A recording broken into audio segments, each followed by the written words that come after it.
much. Next tonight, charities say more young people are coming forward and breaking their silence about being abused than ever before.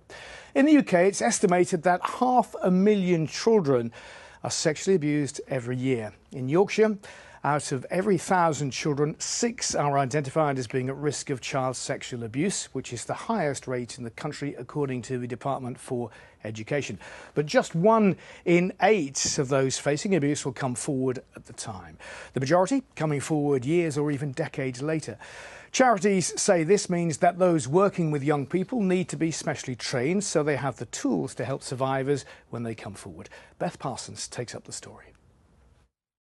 I'm finally not scared to share my story and break the silence around child sexual abuse and parental alienation.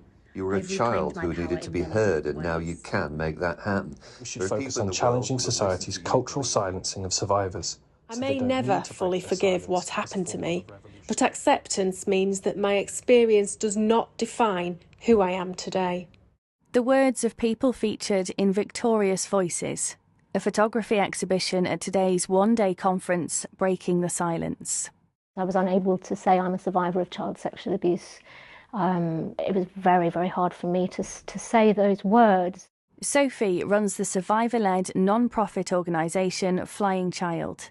Today, she ran one of several workshops in Leeds which focused on the systemic barriers affecting how we, as a society, talk about child sexual abuse. We don't need to be ashamed about talking about child sexual abuse. The crux of the issue here is stigma.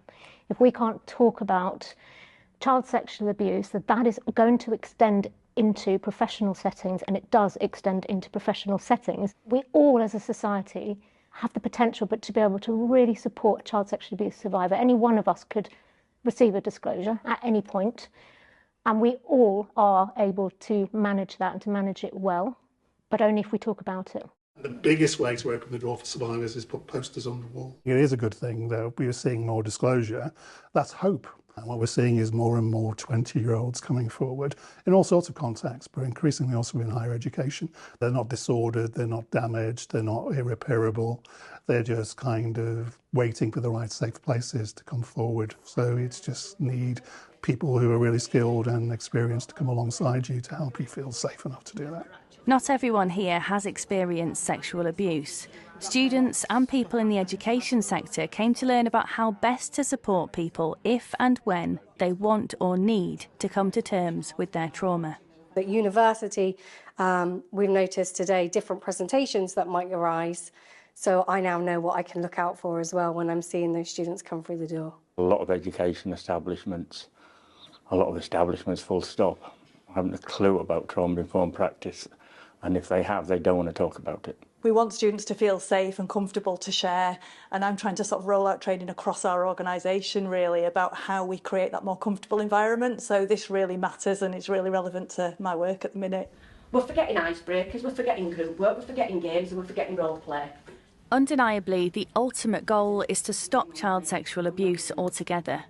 But for adults who are still living with abuse trauma, as someone said to me today, it's important that those people heal and recover. And it's hoped the lessons learnt here today will bring people one step closer to that. Beth Parsons, BBC Let North, Leeds.